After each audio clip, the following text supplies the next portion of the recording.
பண விஷயத்தில் யாராவது பண விஷயத்தில் ரொம்ப கஞ்சத்தனமாக ரொம்ப கணக்கு வழக்கு பார்க்குறது, இதெல்லாம் யாராவது அப்படியெல்லாம் இருந்தான்னு வச்சுக்கோங்களேன். யாராவது ஒரு 5 ரூபா 10 ரூபா ஏமாத்தினா கூட ரொம்ப கோபம் வரும். நம்மளை ஏமாற்றி பணத்தை வாங்கி ஒரு 50 ரூபா 100 ரூபா ஏமாற்றிட்டாங்க அப்படின்னா ரொம்ப கோபம் வரும்.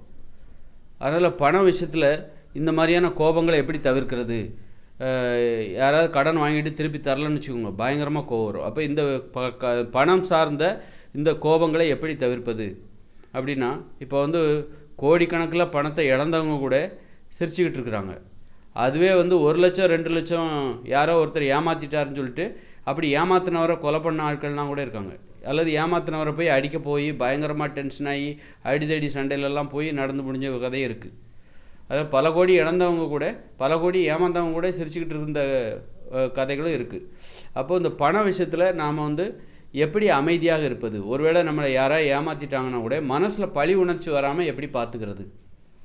மனசில் பழி உணர்ச்சி வரக்கூடாது. யாராவது நம்மளை ஏமாற்றிட்டாங்க அப்படின்னா அப்போ முதல்ல நம்ம வந்து அடிப்படையில் இந்த மாதிரி ஏமாத்துகிற நபர்கள் யார் அப்படிங்கிற அந்த மனிதர்களை பற்றின அறிவை கற்றுக்கணும். அப்படி கற்றுக்கிட்டு இந்தந்த மாதிரிகள்லாம் இந்த மாதிரியான ஆட்கள்லாம் வந்து ஏமாற்றுவாங்க, இவங்கெல்லாம் கடன் கேட்டால் கொடுக்கக்கூடாது.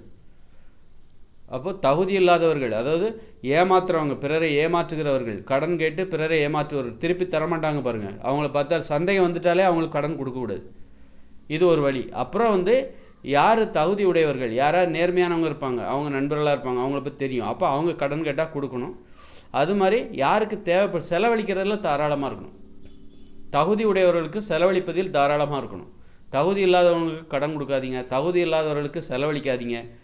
நல்ல கெட்ட பண்புகள் உடையவர்கள், திருப்பி தராதவங்க, நேர்மையாக இல்லாதவங்க, இவங்களுக்கெல்லாம் செலவழிக்கவே கூடாது. நேர்மையானவங்களுக்கு செலவழிக்கலாம், தாராளமாக செலவழிக்கணும். அப்போ இந்த பரிசு பொருட்கள் வாங்கி கொடுக்கறது, ஒரு 100 ரூபா 200 ரூபா 300 ரூபா அந்த மாதிரி பரிசு பொருட்கள் வாங்கி கொடுக்கறது, இந்த மாதிரியான வழக்கங்கள் இதெல்லாம் வந்து பணம் சார்ந்த விஷயத்தில் நமக்கு வந்து ஒரு பழி உணர்ச்சி ஏற்படாமல் போகும். யாராவது ஏமாற்றினா கூட அது வந்து நமக்கு மனசை பாதிக்காத மாதிரி பார்த்து இந்த மாதிரி கொடுக்க பழகிடணும். தாராளமாக கொடுக்க பழகணும் தகுதியானவர்களுக்கு. பணத்தை ரொம்பவும் பாதுகாத்து வச்சு கஞ்சத்தனம் யாருக்கும் எதுவும் கொடுக்காம அப்படி வச்சுருந்தா அப்புறம் யாராவது எதாவது ஏமாற்றிட்டாங்கன்னா அப்புறம் தூக்கமே வராது. நம்மளை முட்டாளாக்கிட்டாங்களே, நம்மளை ஏமாற்றிட்டாங்களே அப்படின்னு நமக்கு தூக்கமே வராது. அதனால் வந்து முதல்ல தகுதியானவர்கள் யார், மனிதர்கள் யார் நல்லவர், முதல்ல நாம் நேர்மையாக இருக்கணும். அப்போ தான் நேர்மையானவங்களை கண்டுபிடிக்க முடியும். நேர்மையற்றவர்களுக்கு கடன் கொடுக்கக்கூடாது, அவங்கக்கிட்ட அவங்களுக்கு நம்ம தாராளமாக செலவழிக்கக்கூடாது. அப்போ யாருக்கு நம்ம கடன் கொடுக்கணும்? நேர்மையானவங்களுக்கு கடன் கொடுக்கணும். அப்புறம் வந்து நேர்மையானவர்களோடு பழகணும். அப்புறம் நேர்மையானவர்களுக்கு செலவழிக்க பழகிக்கொள்ள வேண்டும். பரிசு பொருட்கள் கொடுப்பது அல்லது வந்து பகிர்ந்து உண்பது, அவங்களுக்கு ஏதாவது செலவு பண்ணுறது, சாப்பாடு, டீலாம் இப்போ டீலாம் குடிக்கணும் அப்படின்னா அந்த செலவுகளை ஏற்றுக்கணும். இந்த மாதிரி ஒரு தகுதியானவர்களிடம் தாராளமாக நடந்து கொள்ள வேண்டும். தகுதி இல்லாதவர்களிடம் உறவு வைத்துக் கொள்ளக்கூடாது. பணம் கொடுக்கல் வாங்கல் வைத்து கொள்ளவே கூடாது. தகுதி இல்லாதவர்களை பார்த்து, அதாவது தகுதினா என்னது? கெட்ட பண்புடையவர்கள், திருப்பி தரமாட்டாங்க, நேர்மையற்றவர்கள், கடன் வாங்கினா திருப்பி தரமாட்டாங்க, அவங்க பணம் கேட்டால் தயவுசெய்து இல்லைன்னு சொல்லிவிடுங்க. யார் திருப்பி தருவாங்களோ நேர்மையான ஒரு உறவை நாம் வந்து உருவாக்கி அந்த உறவுகளிடம் நாம் கடன் கேட்டால் கொடுங்க, அவங்க திருப்பி தந்துடுவாங்கன்னு உங்களுக்கு தெரியும். கடன் கேட்டால் கொடுங்க, அப்புறம் வந்து செலவழிங்க, அவங்களுக்காக செலவழிங்க. சின்ன சின்ன செலவுகளை வந்து தாராளமாக, சின்ன செலவுகள் தான், சின்ன பரிசு பொருட்கள், அதுக்காக நிறைய பெருசாலாம் என்றைக்குமே செலவழிக்கக்கூடாது. எளிமையாக தாராளமாக செலவு பண்ணணும். இப்படி பண்ணிட்டாலே அந்த பணத்தை யாரும் நம்மளை ஏமாற்றிடுவாங்களோ இந்த மாதிரியான பயம், தேவையற்ற பதட்டம் இதெல்லாம் இல்லாமல் போயிடும். ஏன்னா இப்போ தகுதி இல்லாதவர்களுக்கு நம்ம செலவழிக்கும் போது, அதாவது நேர்மையாக இல்லாதவங்களுக்கு செலவழிக்கும் போது என்ன ஆகும்னா, இப்போ கடனாக வாங்குறாங்க, திருப்பி தரமாட்டேங்கிறாங்க, அப்படிங்கும்போது நம்ம நம்பி தான் கொடுக்குறோம் அப்படின்னா நமக்கு திருப்பி தரலங்கும் போது நமக்கு வந்து அவமானமாக இருக்கும். நம்மளை ஏமாற்றிட்டாங்க அப்படின்னு சொல்லிட்டு நமக்கு அவமானமாக இருக்கும். அப்புறம் இரவு நல்ல தூக்கமும் வராது. அப்போ உடல் நலன் கெட்டு போயிடும். அவங்க சிரிப்பாங்க, நம்மக்கிட்ட ஏமாற்றிட்டு, கடன்கிற பேரில் நம்மகிட்ட ஏமாற்றிட்டு 5000 10,000 20,000 50,000 அவங்க வாங்கிடுவாங்க. ஆனால் திருப்பி தரமாட்டாங்க. ஆனால் மனசுக்குள்ளே சிரிப்பாங்க. நாம் ஏமாந்தது நினச்சி அவங்க மனசுக்குள்ளே சிரிப்பாங்க.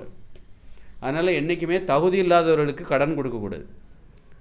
அதனால் அதுக்காக யாருக்குமே கடன் கொடுக்கக்கூடாது அப்படின்லாம் இல்லாமல், நேர்மையானவர்கள் யாருன்னு தெளிவாக தெரிஞ்சுக்கணும். அவங்களுக்கு சந்தேகம் ஏற்பட்டால் யாருக்குமே கடன் கொடுக்காதீங்க. தெளிவாக தெரியும் இவர் நேர்மையானவர், திருப்பி கொடுத்து விடுவார் அப்படிங்கிற அந்த தெளிவாக தெரிஞ்சால் மட்டும்தான் அவங்களுக்கு வந்து நீங்கள் பணத்தை கொடுக்கணும் கடன் கேட்டாங்கனாக்கா. அப்புறம் வந்து ஒரு நேர்மையான உறவுகளை நீ வைத்து, நேர்மையான நண்பர்கள், நேர்மையான உறவுகளை சம்பாதித்து அவர்களுக்கு நீங்கள் அவர்களோடு ஒரு தாராளமான ஒரு நடைமுறை நல்லா கொடுக்க, அதாவது பரிசு பொருட்கள் கொடுப்பது, அவர்களுக்கு அப்புறம் யாருக்காவது உதவி வேணுமா, யாராவது அதாவது வறுமையால் இருப்பாங்க அவங்களுக்கெல்லாம் உதவி பண்ணுறது, இந்த மாதிரி நடைமுறைகளும் வேணும். இதெல்லாம் இருக்கும்போது அது வந்து நமக்கு வந்து பணம் சார்ந்து பணத்தை இழந்துட்டோம், பணத்தை ரொம்ப பாதுகாத்து பிடிச்சி வைக்கிறது, கணக்கு பார்க்குறது, ரொம்ப துல்லியமாக கணக்கு பார்க்குறது, இந்த மாதிரியான விஷயங்கள்லாம் இது மனப்பான்மை என்பது இல்லாமல் போகும். பணத்தை ரொம்ப உத்து பார்த்துக்கிட்டு இருக்கு, அதெல்லாம் இல்லாமல் பணத்தை மறந்துட்டு வாழலாம். ஆனால் அதுக்குள்ளே கட்டுப்பாடுகள் இருக்குது. மோசமானவர்களுக்கு, நேர்மை இல்லாதவர்களுக்கு கடன் கொடுக்கக்கூடாது, அவங்ககிட்ட நம்ம பழகாமலே இருக்கிறதே நல்லது. அதனால் இந்த மாதிரி இருந்துட்டாலே பணம் சார்ந்து நமக்கு இருக்கக்கூடிய ஒரு ஒரு பிரச்சனை, பணம் சார்ந்து என்ன பிரச்சனை, அதை பாதுகாக்கிறது தான் பிரச்சனை. யாரும் நம்மளை ஏமாத்திடுவாங்களோ அப்படிங்கிற பயம்லாம் இருக்குல்ல, அப்போ யாருக்கு கடன் கொடுக்கணும் அப்படிங்கிறதெல்லாம் இருக்குல்ல. அப்போ நாம் நேர்மையாக இருந்துட்டால் நேர்மையானவர்களோடு நாம் பழகலாம். பழகும்போது அவங்க கேட்டாங்கன்னா உதவி கொடுக்கலாம், உதவி செய்யலாம். அவங்கக்கிட்ட ஒரு உறவு, பரிசு பொருட்கள் கொடுப்பது, பகிர்ந்து உண்பது, இப்படி அப்புறம் தேவைப்படுகிறவர்களுக்கு உதவி, சின்ன சின்ன உதவிகளை செய்யணும். யாருக்கு தேவை, இப்போ வறுமையில் இருக்காங்க அப்படின்னா அவர்களுக்கு தேவைப்படுகிறவர்களுக்கு ஏதாச்சும் சின்ன உதவிகள் செய்யணும். அந்த மாதிரி உதவி செய்து பழக வேண்டும், கொடுத்து பழக வேண்டும். அதன் மூலம் பணம் சார்ந்து நமக்கு எழுகிற அந்த பழிவாங்குதல் பிரச்சனை, ஒருவேளை யாராவது ஏமாற்றிட்டாங்கன்னா அது பணம் சார்ந்து இருக்கிற பயம், அச்சம், இது எல்லாமே நம்மளை விட்டு நீங்கிவிடும். அப்புறம் கொஞ்சம் நிம்மதியாக இருக்கலாம்.